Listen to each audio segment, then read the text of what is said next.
मालिक ने जब लगाया बुजुर्ग कामवाले पर चोरी का इल्जाम। एक बुजुर्ग को अपने घर की स्थिति ठीक न होने के कारण एक घर में खाना बनाने का काम करना पड़ा। जानिए क्यों लगा उन पर चोरी का इल्जाम। मेरा नाम निशा है। मेरी शादी रवि से 1 साल पहले हुई थी। रवि एक बड़े शहर में अच्छी नौकरी करते हैं। ऑफिस की तरफ से ही हमें एक अच्छा फ्लैट मिला है। मेरे पति ऐसे बहुत अच्छे हैं लेकिन अगर मुझसे कोई पूछे तो मैं अपने पति की एक आदत को बदलना चाहूंगी। उनमें थोड़ा ज्यादा ईगो आ गया है। अपने से छोटे से कभी कभी वो अच्छे से बात नहीं करते। मुझे यह बात अच्छी नहीं लगती थी लेकिन मैंने उन्हें कभी इस बारे में टोका नहीं। हमारे घर में पहले एक नौकरानी आती थी लेकिन उनके इसी स्वभाव के कारण कोई टिकता नहीं था। उनका कहना था कि अगर ऐसे नहीं कहेंगे तो कोई आजकल कोई काम नहीं करता। शायद उनका यह स्वभाव उनके ऑफिस के अनुभव से आया होगा, क्योंकि उन्हें काम पूरा करवाने बहुत प्रेशर रहता है। इस कारण उनके स्वभाव में यह कठोरपन आ गया है। अब फिर मैंने नए काम करने वाले की तलाश शुरू की। बड़ी मुश्किल से कुछ दिनों बाद घर पर ही एक शख्स आए। उन्होंने अपना नाम कालू बताया था। उम्र उनकी 55 साल की थी। उन्होंने कहा कि उन्हें कहीं से पता चला कि यहाँ काम है। मैंने पूछा किसने बताया। वो बोले कि अभी उनका नाम याद नहीं आ रहा। मैंने कहा कि आप खाना बना लेंगे। उन्होंने कहा कि हाँ, मैं अच्छा खाना बनाता हूँ, आपको कोई परेशानी नहीं होगी। शुरुआत में मेरा मन नहीं माना क्योंकि वो किसी की पहचान से नहीं आए थे, लेकिन फिर मैंने सोचा कि शाम को उनसे मिलवा देती हूँ। शाम को जब वो घर आए तब मैंने कहा कि कोई काम के लिए आया है। उन्होंने भी यह कहा कि क्या उसे जानती हूँ। मैंने कहा कि नहीं। वो कालू से मिले, पूछा कि पहले भी काम किया है। वो बोले हाँ साहब। उनकी उम्र के चलते उन्होंने भी यही सवाल पूछा कि तुम खाना वाना लेते हो। वो पहले ही थोड़ा घबराए हुए थे। कहा कि साहब बना लूंगा। ठीक है उन्होंने कहा, और कहा कि साफ सफाई से खाना बनाना और छुट्टी नहीं मिलेगी। रोज रोज का नाटक नहीं चलेगा कि तबीयत खराब है या घर में कोई बीमार है। यह सब बातों का ध्यान रखना। अभी खाना बना कर दिखाओ, पसंद आया तो कल से तुम्हारी नौकरी पक्की होगी। इतना सब मेरे पति से सुनने के बाद मैंने सोचा कि वो कुछ बोलेंगे, लेकिन उन्होंने सिर्फ इतना ही कहा कि हाँ साहब। मुझे उन्होंने उस पर ध्यान रखने को कहा। वो खाना बना रहे थे, काम अच्छे से कर रहे थे। लग रहा था कि उन्हें पहले भी इसका अनुभव था। खाना बनकर तैयार हो गया था। उन्होंने खाना टेबल पर लगाया। मेरे पति ने और मैंने दोनों ने खाना थे। कालू की आंखों से अब आंसू आने लगे। वो बोले कि मैंने चोरी नहीं की, मैडम ने कहा था मैं खाना खा कर जाऊं तो यह मेरे हिस्से का खाना है। मेरे पोते के लिए उसने बहुत दिन हो गए अच्छा खाना नहीं खाया। साहब मेरा बेटा होता तो शायद मुझे आज यह दिन देखना नहीं पड़ता। मेरा बेटा 4 साल पहले चला गया। एक लौता बेटा था।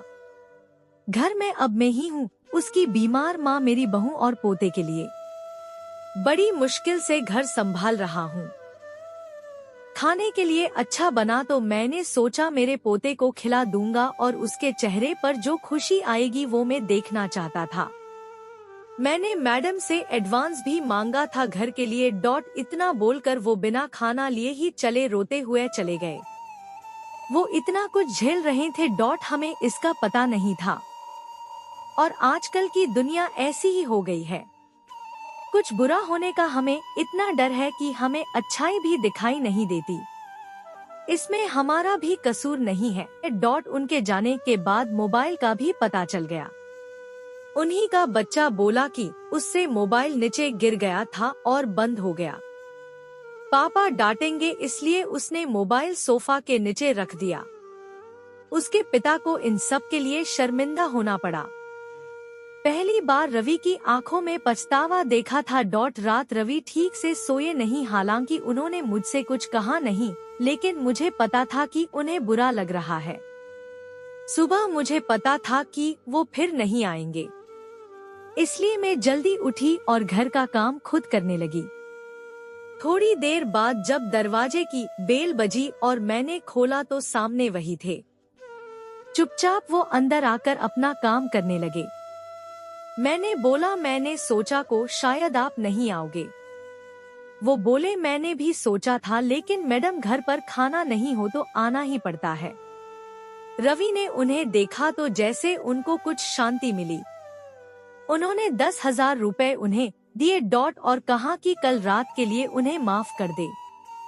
पैसे लेने से उन्होंने मना किया तो वो बोले कि यह एडवांस है, रख लीजिए। बस इतना ही चाहिए था, कालू को थोड़ा सा कोई प्यार से बोल दे और थोड़े से पैसे। अच्छा लगा मुझे भी मेरे पति का यह बदला रूप देखकर। कठोर वो ऊपर से वो भी उन्हें बनना पड़ता है। अंदर उनके भी एक नरम दिल इंसान ही है। आपको यह कहानी कैसी लगी हमें कमेंट कर जरूर बताएं। इसी तरह की अच्छी कहानियों के लिए आप हमारे साथ जुड़े रहिए। कालू की आंखों से अब आंसू आने लगे। वो बोले कि मैंने चोरी नहीं की, मैडम ने कहा था मैं खाना खा कर जाऊं तो यह मेरे हिस्से का खाना है। मेरे पोते के लिए उसने बहुत दिन हो गए अच्छा खाना नहीं खाया। साहब मेरा बेटा होता तो शायद मुझे आज यह दिन देखना नहीं पड़ता। मेरा बेटा 4 साल पहले चला गया, एक लौता बेटा था। घर में अब मैं ही हूँ, उसकी बीमार माँ मेरी बहू और पोते के लिए बड़ी मुश्किल से घर संभाल रहा हूँ। खाने के लिए अच्छा बना तो मैंने सोचा मेरे पोते को खिला दूंगा और उसके चेहरे पर जो खुशी आएगी वो मैं देखना चाहता था। मैंने मैडम से एडवांस भी मांगा था घर के लिए। इतना बोलकर वो बिना खाना लिए ही चले रोते हुए चले गए।